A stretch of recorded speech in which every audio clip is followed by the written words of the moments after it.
जरा सोचिए, एक ऐसी दुनिया जिस पर 16 करोड़ सालों तक विशालकाय जीवों का राज था। एक ऐसा साम्राज्य जो हमेशा के लिए बना हुआ लगता था। लेकिन फिर सिर्फ एक ही दिन में सब कुछ खत्म हो गया। तो चलिए आज हम उस एक दिन की कहानी को समझते हैं जिसने हमेशा हमेशा के लिए पृथ्वी का चेहरा ही बदल दिया। 16 करोड़ साल, ये नंबर सुनने में ही कितना बड़ा लगता है ना। मतलब ये इतना लंबा समय है कि इसके सामने पूरी की पूरी ह्यूमन हिस्ट्री तो बस एक पलक झपकने जैसी है। डायनासोर का शासन इस धरती पर लगभग परमानेंट लगता था। तो फिर सवाल ये उठता है कि इतने लंबे, इतने सफल शासन का अंत आखिर हुआ तो हुआ कैसे? ऐसी कौन सी ताकत थी जिसने इन अजेय, इन इनविंसिबल लगने वाले शासकों को मिटा दिया? चलिए इस कहानी को ठीक से समझने के लिए थोड़ा टाइम ट्रैवल करते हैं। हम जा रहे हैं 6 करोड़ 60 लाख साल पीछे। ये था लेट क्रशेशियस पीरियड, मतलब डायनासोर के राज का बिल्कुल आखिरी दौर।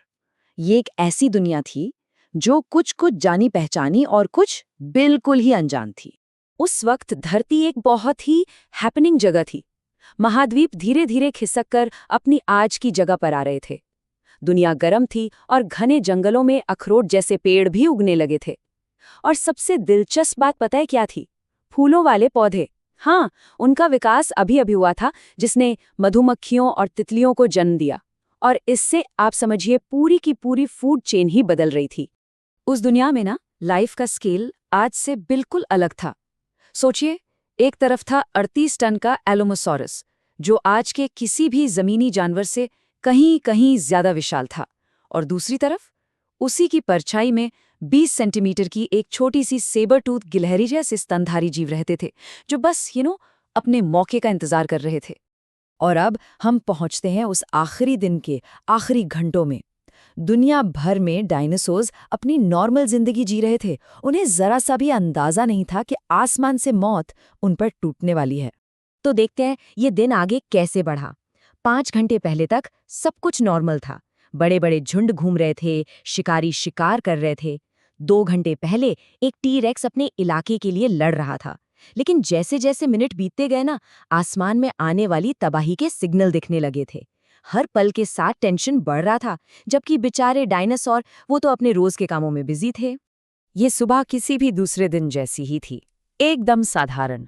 सोचिए, मंगोलिया में एक टार्बोसरस शिकार की घात लगाए बैठा है। युकाटन में वहां एलामासोरस का एक बड़ा सा झुंड अपना पेट भरने के लिए घूम रहा है। और नॉर्थ अमेरिका में एक एंकिलोसोरस वो अपने बच्चों की देखभाल कर रही थी। Life was going on as usual.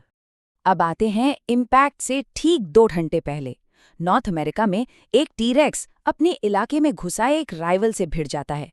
अपनी सुपर शार्प नज़र और गजब की सूंघने की शक्ति से टी-रेक्स आराम से ये फाइट जीत जाता है।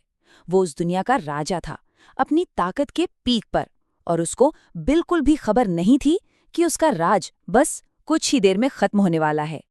अब आप सोच रहे होंगे कि हमें ये सब इतनी डिटेल में कैसे पता? इसका जवाब है इरिडियम। 1980 में साइंटिस्ट को दुनिया भर में चट्टानों के अंदर इरिडियम की एक पतली सी परत मिली। अब इरिडियम जो है ना, वो धरती पर तो बहुत रेयर है, लेकिन एस्टेरॉइड्स में काफी कॉमन है। बस यही था सबसे बड़ा क्लू इस कहानी का, स्मोकिंग गन। और इसी क्लू ने हमें उस दिन के क्लाइमैक्स तक पहुंचाया। वो पल जब सब कुछ हमेशा के लिए बदल गया। अंतरिक्ष से जो चीज आ रही थी ना, वो कोई छोटा मोटा पत्थर नहीं था।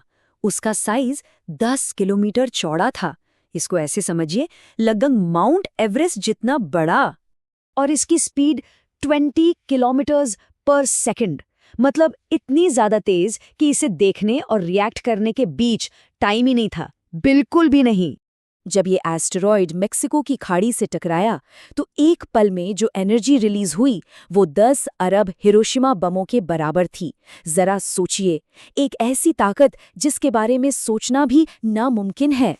इम्पैक्ट के बाद पहले कुछ सेकंड्स में ही धरती पर जैसे नर्क उतर आया। एक ऐसी चमक हुई जो सूरज से भी ज्यादा तेज थी। पूरी धरती एक घंटी की तरह कांप उठी।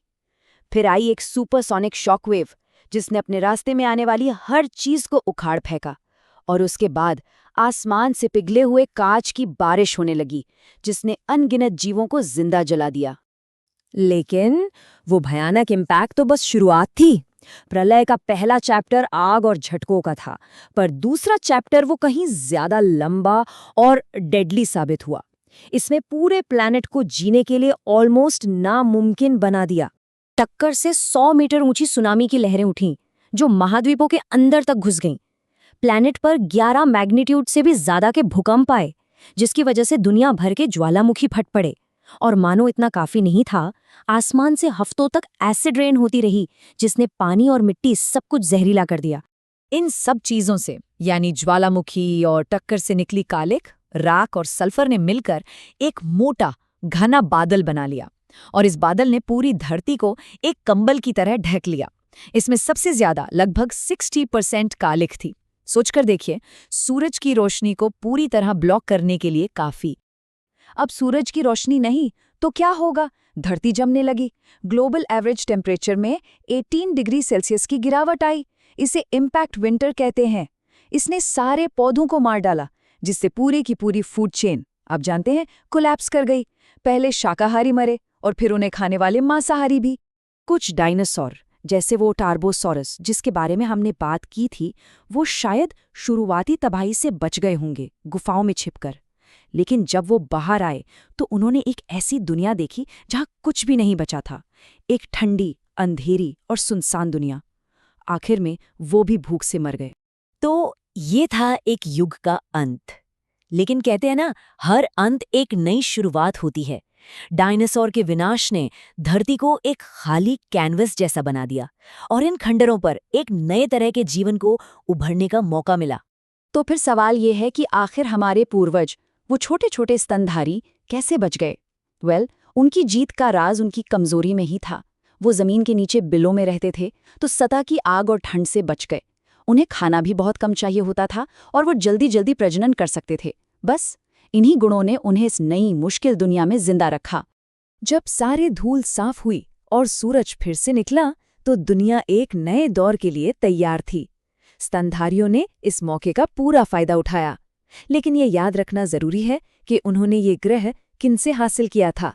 डायनासोर ने 16 करोड़ सालों तक राज किया था, और इसकी तुलना में आधुनिक मानव, हम यहाँ बस लगभग 3 लाख सालों से हैं। डायनासोर की कहानी हमें एक बहुत बड़ा सबक सिखाती है कि कोई भी राज हमेशा के लिए नहीं होता। और ये हमें एक जरूरी सवाल के साथ छोड़ जाती है, क्या हम उन विशालकाय जीवों से ज्यादा लंबे समय तक इस प्लैनेट पर टिक पाएंगे?